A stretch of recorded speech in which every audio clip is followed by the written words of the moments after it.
What up? What's up? It's going good. What's going on? How's your day going? How's yours? Good.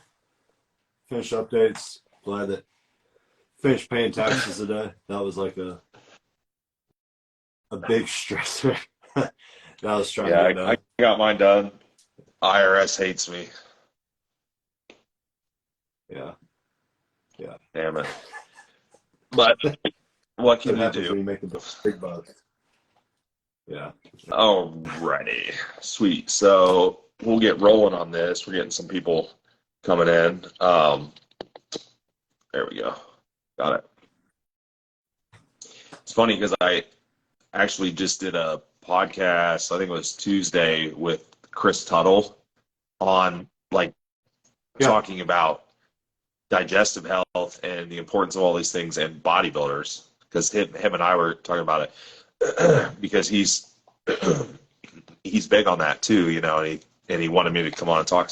So I'm trying to get the word out there. But yeah, You and I both. so um, for those of you that don't know, we are going to chat about functional health as kind of a broad topic in male bodybuilders specifically.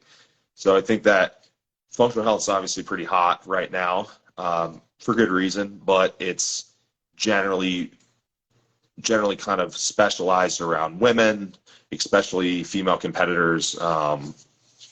So we're trying to bring a little bit more light into the male bodybuilding space and make sure people understand the importance of that. And also, you and I have a unique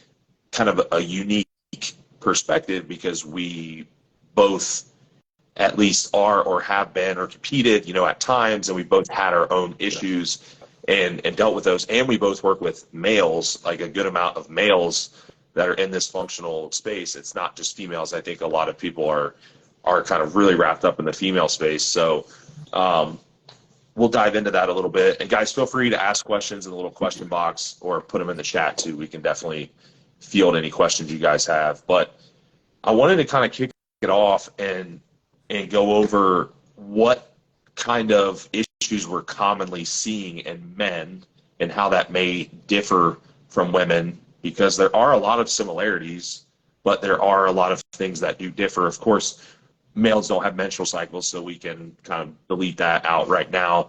So we're not really dealing with the typical low progesterone type of situation. But, and I'll get your opinion on this too, I think that most commonly, in my experience, most of the issues I see revolving around men are in the realm of adrenals and digestion, primarily. Yeah. Yep. I agree. I would say that you could maybe throw in inflammation, be another big one. I would say those are the three I see the most. And then honestly, to me, it goes back to overtraining or just high allostatic load. They're always wanting to either go all out in a growth phase, go all out in a fat loss phase, or a prep. They're not taking that time to actually give themselves a break and work on things. I know we're both similar. Like, yes, there's times that you got to do a cruise or a health phase. I find people don't do that enough, or like maybe like a mini cut. That is a really good time to be optimizing all of those things. While there's a lot of things that we can do during a prep scenario and a growth season or blast phase, that you really could start addressing those things to prevent For that sure. type of issue So going forward. men are different in females in the sense they do tend to be a little more resilient and they don't exhibit a lot of time males don't exhibit the same signs like so in females we have this telltale sign of like losing their menstrual cycle, right? Or having really painful periods or having heavy periods or Yep. things like that. So like we have these kind of outward signs that we can see, whereas in males it tends to be more in the realm of like they're just not responding anymore or they're having digestive issues, chronically over time. And also visually it's different because women, for example, they're smaller, usually torso's more compact. Like we can look at a side profile of a woman and pretty much just see if their lower GI is distended. Whereas in a male, they're eating copious amounts of food. They're full all the time. It's kind of difficult to get these cues on them. Maybe they're on exogenous, PDs. So maybe they're having acne, for example, but like, is it hormonal acne? Is this digestive acne? So it's a little bit less obvious in men versus women. So that's one thing. But I would agree that most of the problems in men revolve around the fact that they are just experiencing high allostatic load, which is the same thing as women, obviously. It's just that threshold in a male is usually higher. So, right. I wanted to go into the digestive side because you mentioned something there that kind of tipped me off to the digestion piece, and this is what we talked about in that podcast was digestive issues in males versus females, because males, what I tend to notice are a lot more susceptible to IBD type of situations, in inflammatory bowel, that cluster of diseases. So whether it's Crohn's or colitis or whatever, they tend to be more susceptible to this. And I think a lot of that revolves around the fact that mostly because they eat more. That's the biggest one, is that food intake is a lot higher and a lot more protein, right? Digestive motility is a lot more taxed in a male simply from the sheer amount of food that's coming in. Then if you add in like a PEDs or something that's stressing and causing a histamine response, then that's exacerbated.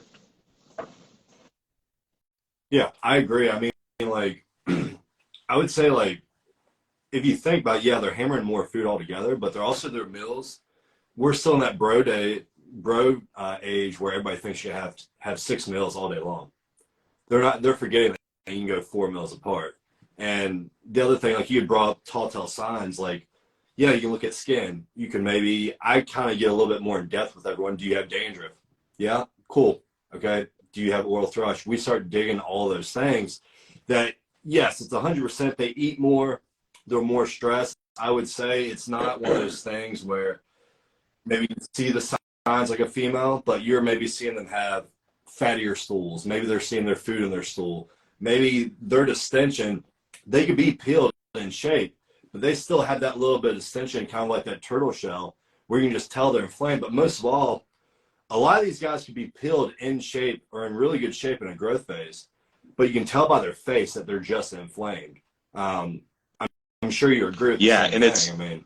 And another important thing to point out, and this is what kind of Chris and I talked about, is that it is inevitable that you're going to have some amount of inflammation and some amount of, dysbiosis or overgrowth of bacteria. If you're putting in 4,000, 5,000, 6,000 calories, whatever, you're going to have your microbiome or your bacteria in your gut is going to grow. It is going to feed. So it's not a matter of if, it's just a matter of when and to what degree. So I think that, you brought up a great point in there, and this is the most important kind of points I want to drive home with men, regardless of any supplementation, is that mini cuts and cleanup phases are super important.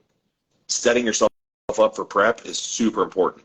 So one thing that you and I kind of talked about too is using these off-season mini cuts or cleanup phases, not just as a body composition cleanup, but as a way to reset digestion and kind of go after it again, because inevitably, again, it happens to me, happens to everyone. I get to the end of a growth phase, things start to get a little wonky. There's some inflammation. I notice like consistency of stool starts to change. Of course, you don't have any appetite, right?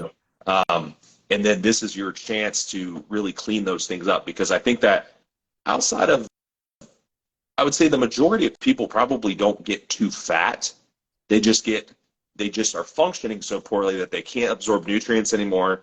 They can't, they can't basically eat because motility is too slowed down, right? So all of these things are going to impact, your ability to grow muscle. Someone said digestive health is also important for posing and core control. Yeah. Do you know Grass-Fed Fitness? Do you know who he is? Yeah, this posing. Yeah, I know. Yeah, posing coach. What? Yeah, shout out. Coach with Goop.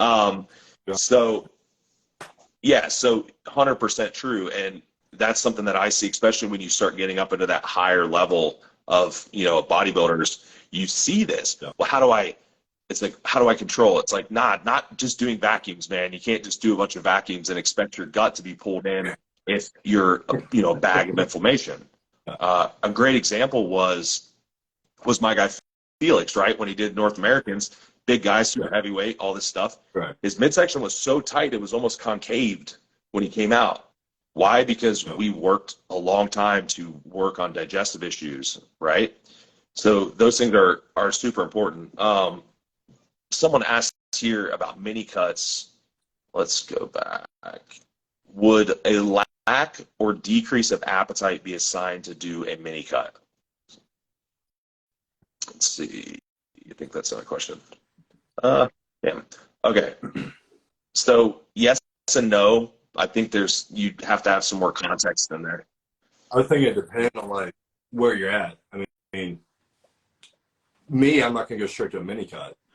I'm gonna start looking at other things. Like a really good one I use, and maybe people don't talk about this enough. It's something me and you have used for years when I've worked with you. It's something that I know Jeff Black uses, is fasting 1 or 2 times a week.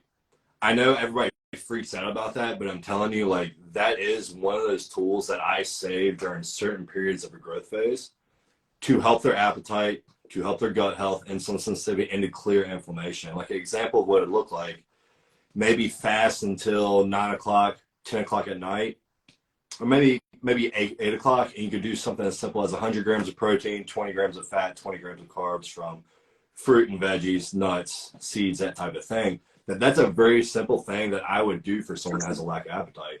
The other thing I'd be digging into is like, are you passing constant bowel movements? Are you having, if you say lack of appetite, is it happening with protein foods? Cool. Okay, let's do a baking soda test. Do you get any reflux? Cool. Maybe we need to support stomach acid via bitters or apple cider vinegar or betaine. Maybe that's an option. Is it happening more around your fattier meals? Cool. Maybe we go like an ox bile or a tutka, or we could help something to help with actual bile release or production, like delimonene. There's so many different things that we can do before we dive straight into a mini cut. Or it could be something as simple as, hey, let's cut your volume down by 20%. Let's take a couple more rest days instead of 4 to 5 times a week training. Maybe we do 3 and decrease inflammation, because a lot of these people forget that inflammation toxicity affects it as well. And to go along with toxicity, what PEDs are you using if that is during the case? Like, are you hammering orals? Are you someone that's hammering tren? Are you someone that maybe you're hammering more testosterone and aromatizing a lot? That is not going to make you feel good, therefore you're not going to want to eat. So there's so many different details that at least I like to go into before I dive into a mini cut. You could also look at food sources. If you're doing nothing but eat chicken, broccoli, and rice every meal, I'm telling you, by the time you hit 4,000 calories, you're going to be struggling to eat. There's other food sources that we can opt for. An easy one that everyone's terrified of, especially in bodybuilding, it seems like, is fruit juices and fruits. That's a very easy way we can get in food and have it not affect your appetite. It would help with inflammation. It would help with allostatic load or oxidative stress.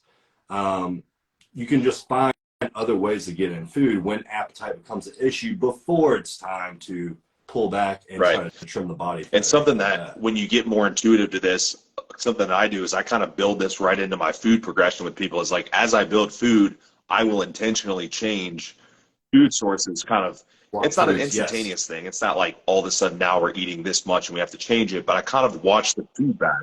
No, maybe they're at like 300 grams of rice post-workout, and maybe you're going to go 30 more grams of carbs. It could be something as simple as throwing in a little pear juice or grape juice in that scenario, where you're not trying to change everything at once. Some people will be like hammering a shit ton of food and thinking, oh, I can't eat this more. I'm eating nothing but Rice Krispie treats, Pop-Tarts, and gummy bears every meal, and then go have Golden Corral at night. That's not what we're talking about. Yeah, so understanding how to utilize food selection in your favor.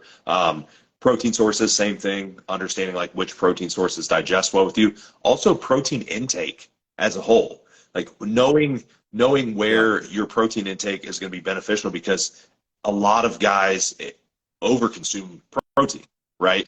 We already have higher acid demands because we are eating more protein, in comparison to like a female, for example, or like an average person. Yeah. We already have higher acid requirements from all this protein anyhow.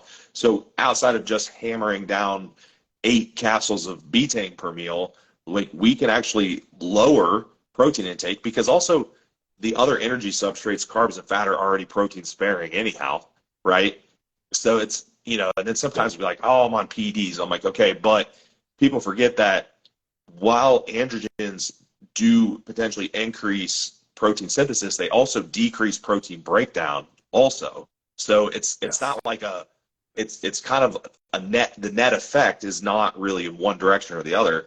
So yeah, food selection is going to be huge. And then eventually, of course, once you've kind of eliminated all this, it may come a case where you need a mini cut. But visually, if if you're someone that's still maintaining a pretty decent body composition and you're not really getting fatter, and then all of a sudden your appetite goes to shit, it's probably not a body comp issue. It's not like an insulin sensitivity loss issue.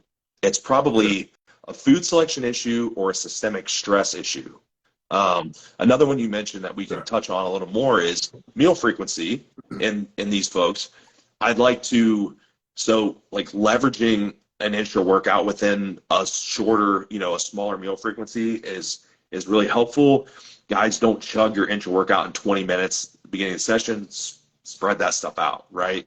Like, I've done some crazy high amounts. Like I can get up to about 250, 300 grams before it like starts impeding my training session. But most people don't even touch anywhere close to that. People are like, oh, I'm doing 75 grams. I'm like, you can go way higher than that all day, so. Yeah. So there's like that. I mean, even if you dig into fat sources, like there are ways that you can build this nutrition. Like we're talking about the gut health. There's ways that you can build your nutrition to address the gut at the same time.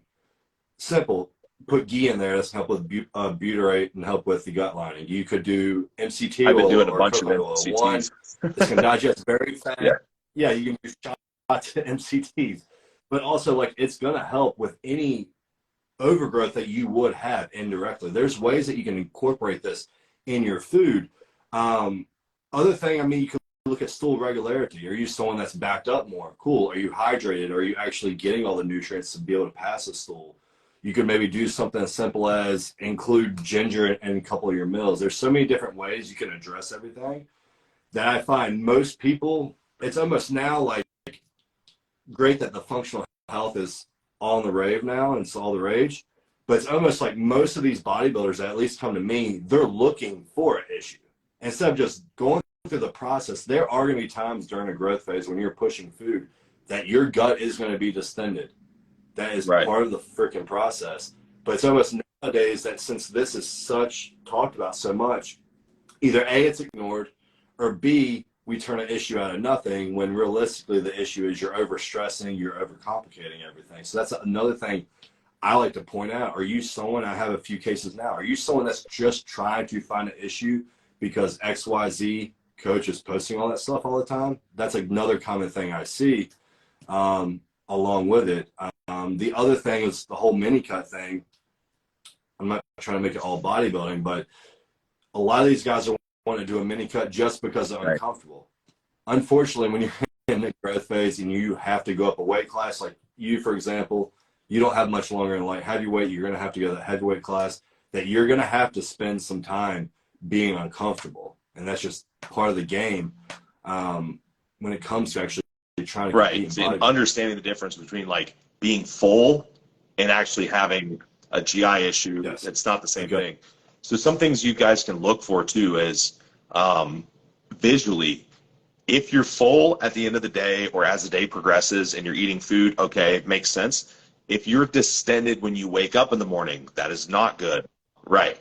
Yeah. So if you're just drinking water in the morning and you're already distended, or if you're just distended right out of bed, this is not, those are more so signs of overgrowth when we may need to come in and start addressing something. You mentioned hydration. A lot of people drink less water when they eat more food because they're full, right? So understanding. They're also getting less fiber as well, because the first thing they're going to cut out is all the nutrient dense stuff, because they're thinking, oh, more food, more food. I'll take a grains powder. That's going to be good enough. But no, you're not getting that fiber in your diet by Right. So taking making X sure greens that powder. fiber is still sufficient in the diet, making sure that in between meals you are consuming fluid if that's where you have to resort to because you can't drink as much when you eat. Intra workout, consuming enough fluid around training, that's a great place to get extra fluid in and to hydrate yourself throughout the day. Making sure you're keeping up on your electrolytes.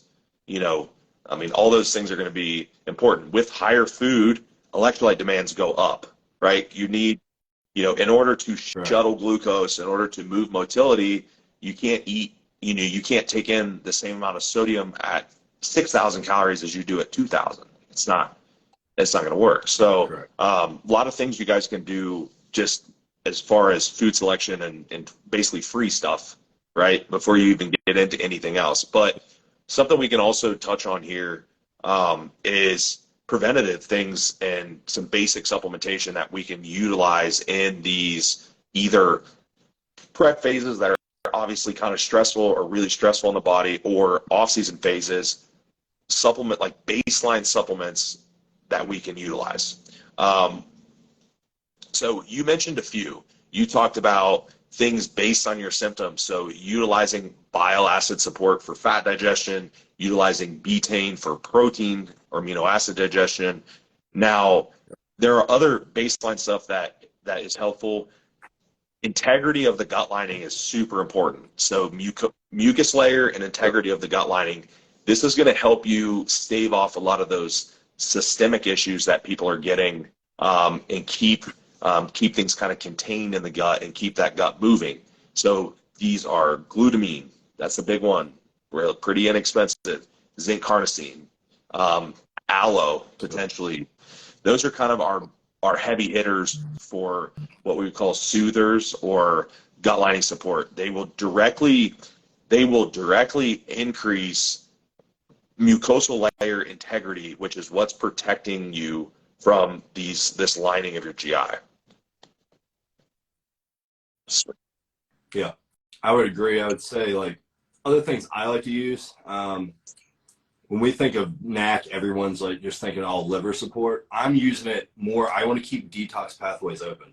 I am using that because that is a precursor to glutathione. So it's not uncommon for me to go 1,200 mgs twice a day. So we might do a super high dose to keep phase 1, phase 2 liver detox going and help with glutathione.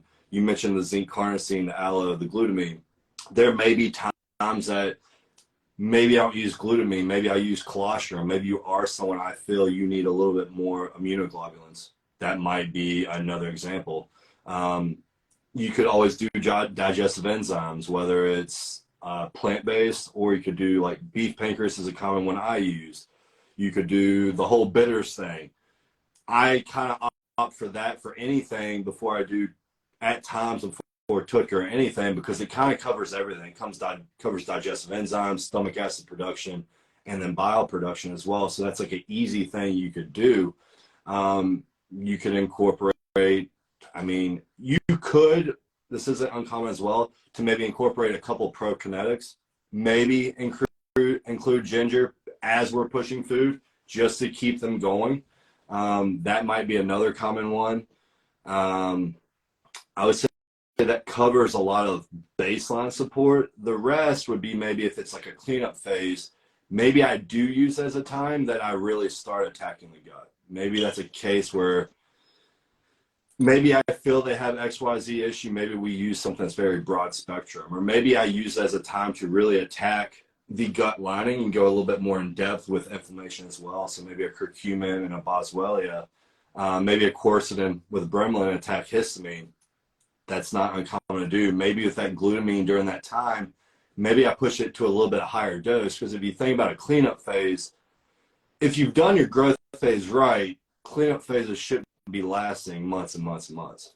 Depends on who you're talking to. I mean, you're talking maybe 4 to 12 weeks. You could push glutamine. I've pushed as high as 60 to 70 grams. You can push it and really attack the gut lining, because that's the biggest thing, that if you keep that intact, you're pretty much golden. I don't want to say 100%, but you are pretty much golden, because that's the first thing that's going to typically be compensated before any type For of sure. overgrowths happen.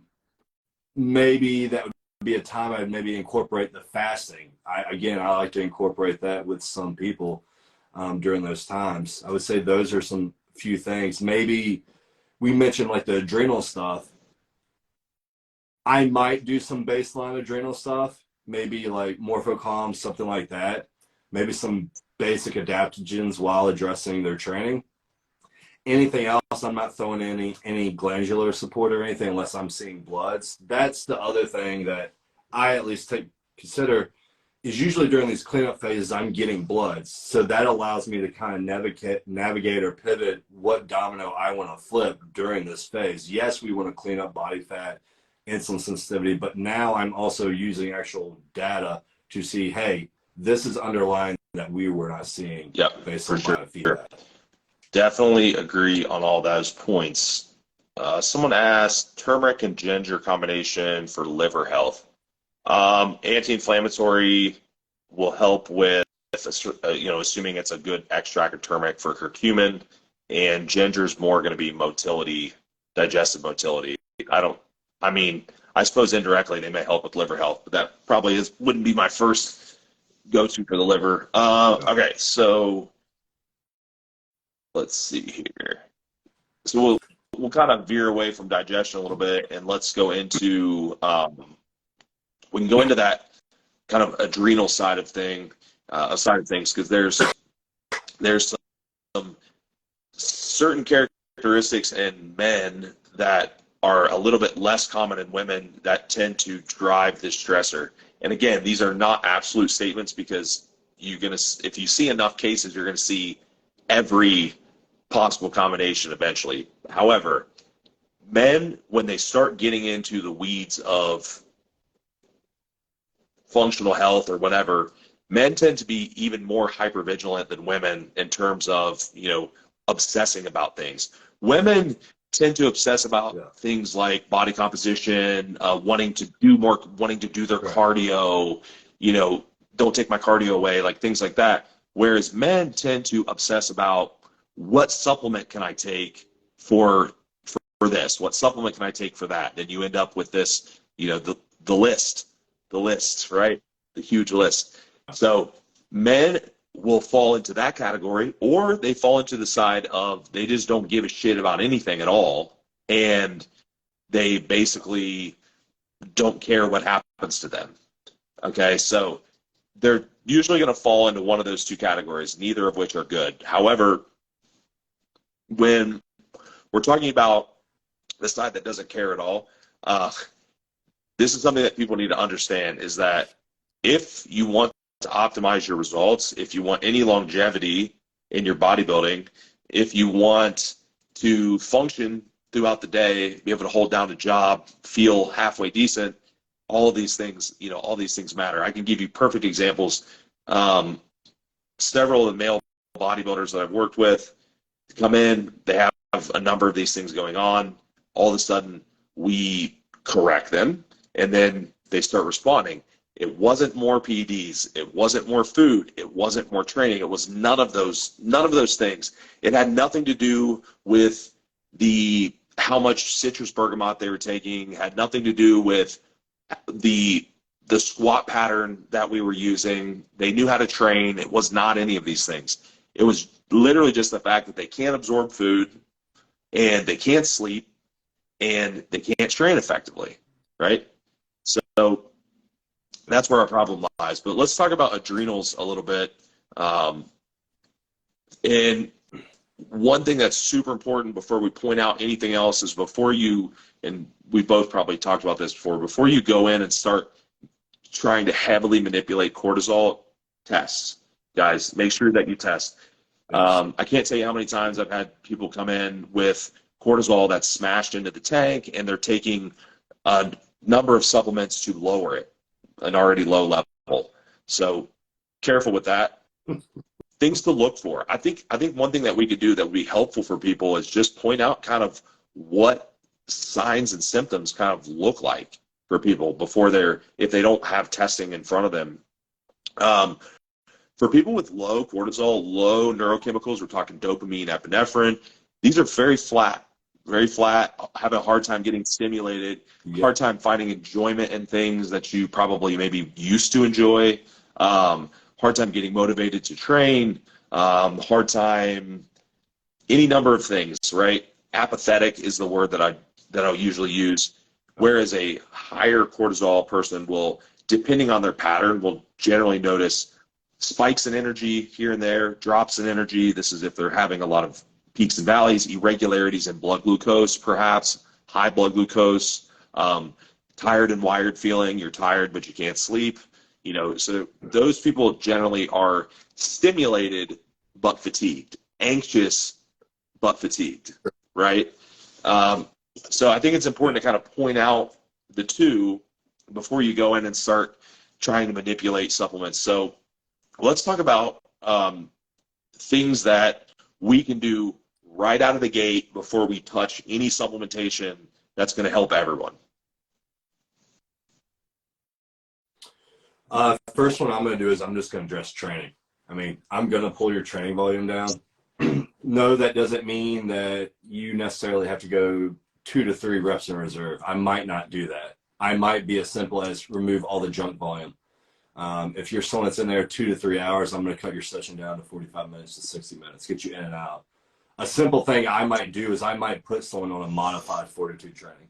That's a very simple training method I like to use with people that I would address with. The next thing I'm going to start doing is start digging into their sleep habits or their daily habits in general. Are you staying up all night? Are you dicking around on your phone or computer all night? Cool. Let's stop that an hour before bed. Let's start prioritizing rest and sleep. Are you hammering a bunch of cardio? I'm probably going to pull that back. I would be willing to bet.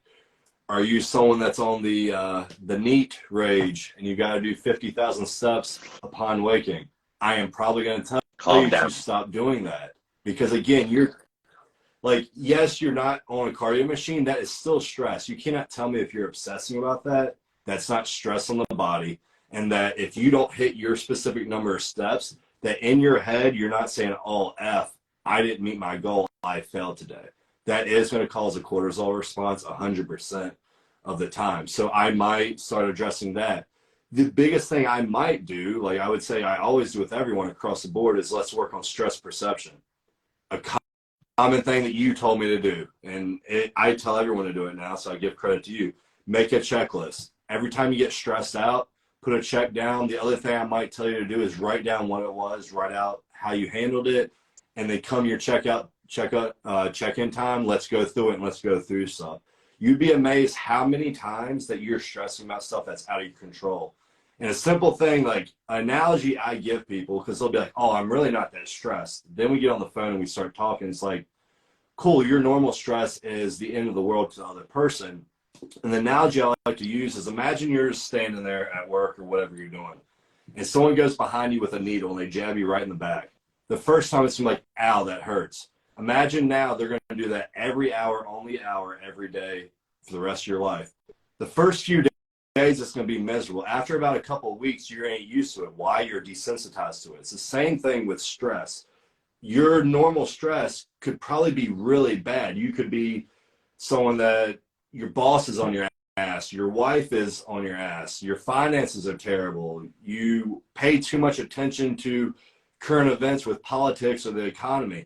There's little things that we can start nitpicking and addressing there that most don't think about, because again, we live in a world, especially in our country, where we're used to just being stressed and to turn nothing into something. I'm a guilty person of it. I mean, you're at my wedding, so you saw how I was. So it's very those are some things that I might start doing before I even start throwing in supplements. Heck, I might even remove every single supplement that you're on. I might say, hey, I want you to stop everything. Just stop it, chill out, because they might come to me, a laundry list of supplements, and then they're stressing about paying me. That an easy thing I can do is just remove all of the BS you're taking, or at least remove pre-workouts or stuff that you don't need. Great, you just got an extra $200 a month in your pocket that you can now save. So those are some things that maybe a lot of us Yes, I really like the I really like the tally mark system or the check system. That's a super easy one. Just to build awareness to your stress. That's important. Awareness is first and foremost.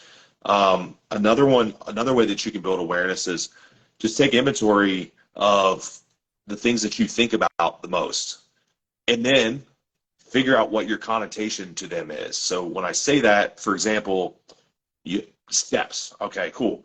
So I think about me having to get all my steps all the time.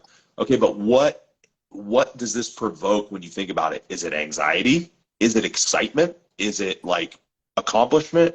What is it? And you can see if you're putting a negative connotation on these obsessive thoughts. And what you'll find is that the things that stress you out are generally the things that you think about the most. Okay. It could be your steps. It could be your supplements. Um, it could be your training, and it could be any number of things, but you can figure it out by taking that inventory and then seeing what this is a good way to hold yourself accountable. Take inventory, check the connotation, and then you can kind of cross-reference yourself that way.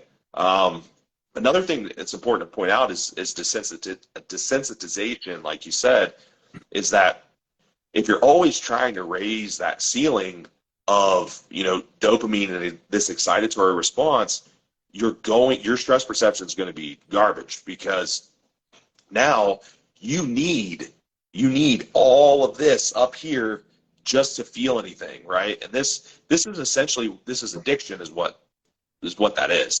Addiction. This is how addiction manifests, and it manifests in the sense that your baseline should be here, but instead it's up here. And so in order for you to feel anything, so another thing that I do, and I do this with myself, is things need to be uncomfortable sometimes, things need to be difficult sometimes, and you also need to say no to things that you want sometimes. So, like, yeah, I can go, it's like, oh, I want to buy this, but I'm not going to. Why? Because I need to keep my baseline at a certain point. This is not, you don't have to go live in a hole somewhere, but when I say make things difficult, that doesn't mean training harder. It would be more difficult for most people to pull back on their training. Why? Because it's going to freak them out, right? It would be more difficult for people to fast for a day, right? Like, so learning to be at peace with challenging yourself mentally in new ways is going to bring that dopamine ceiling back down, so now you can actually feel things again, right? And that's where stress is really derived, man. It's just obsessing. In our space, stress is most often hypervigilance, hyperfocus, worrying about shit that probably doesn't even matter, right? And then you compound that with the fact that you also have all of your normal daily stuff in your life, like paying your bills and shit, and you're twice as stressed as anyone else walking down the street, So what makes you special? I was like, that's why I tell people, I'm like, what makes you different? What makes you think that you can worry about all this dumb shit, worry about all your life shit, train 5 days a week to your death, do 20,000 steps, just because you eat better than someone else? Like, you think you're going to be able to do all that? Bullshit. You can't. It doesn't work like that. Yeah. 100%. There you go. Case closed. It's over. So, I mean, that's really what it boils down to. But I did want to give, before we, while we still have a little bit of time, I did want to close off with just some general suggestions on the adrenal side. So, as a whole, people can use adaptogenic herbs. Like a baseline adaptogenic herb would be like ashwagandha, for example, one of the higher bioavailable forms. Think of these herbs, they're adaptogenic in the sense that they're going to complement whatever profile that you have, high or low. They're more like balancing beam. Think of like a seesaw. That's all it is. I mean, I would say like ashwagandha. I mean, you can maybe make an argument for some more calming herbs like theanine, for example. Maybe we could promote more sleep with more serotonin, so maybe you can make an argument for 5-HTP. I would say the biggest one that I think most people need to stay away from that are abusing it is glandular support. Yes, adaptogen is a fantastic product. I have zero issues with that. But every single one of y'all are hammering it 24/7, yet none of y'all are checking cortisol levels to see that you're Right. actually causing high cortisol. It's amazing how many, and it's crazy. It's crazy that's actually coaches doing it too. Realistically, I'm sure there's only a handful of times I've ever had to give that to someone. It's not something that I constantly give. And usually it's at the end of like an intense diet, or I usually have to have bloods with it.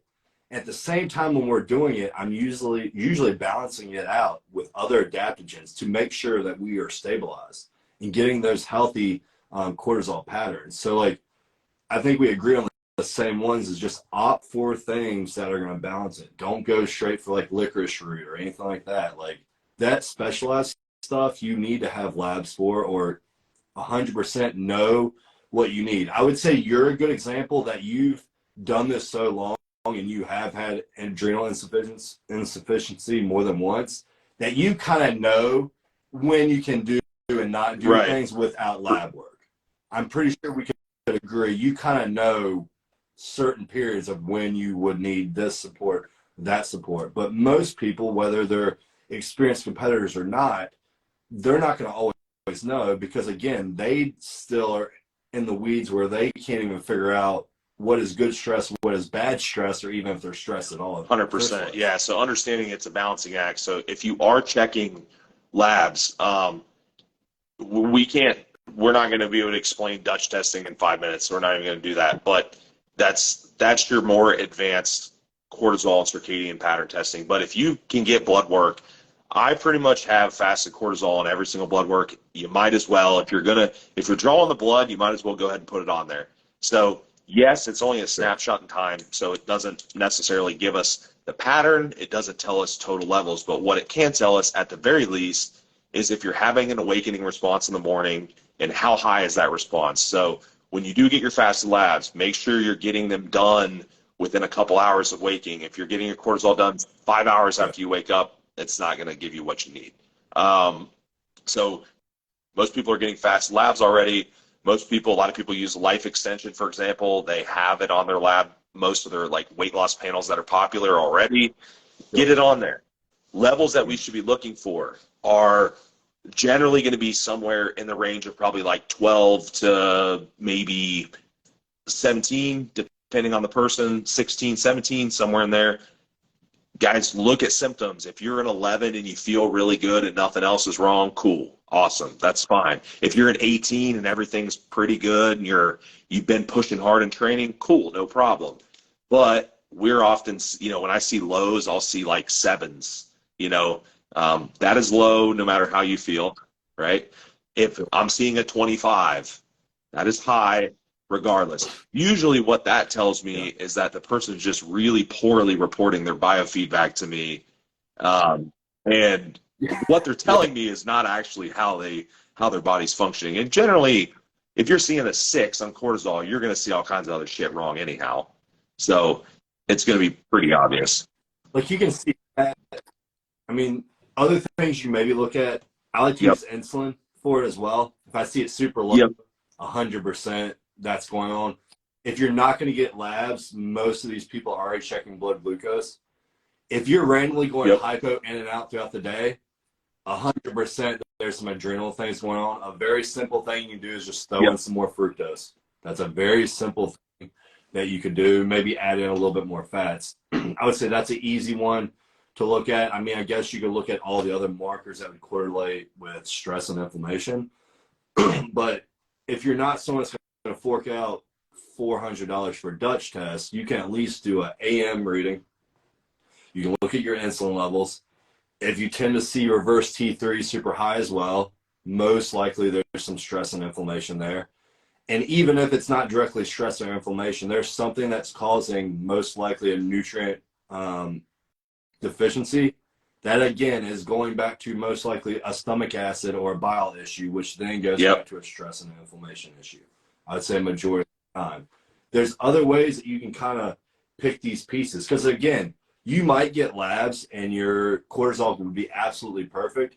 But again, like Austin mentioned, how you feel is a common one, but also stop looking at your labs as this is high or this is low. It's all kind of painting a picture as to Right. what is going on. That I would say that's a good lesson. I would say most Yep. competitors and coaches need to understand.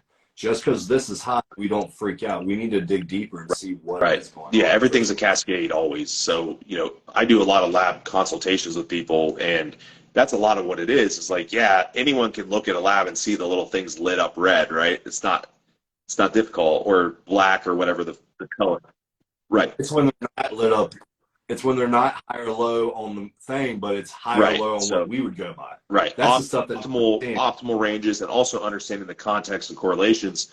The last one that I'll add on here, the blood glucose and insulin irregularities is a really good one for adrenals. That's a great one.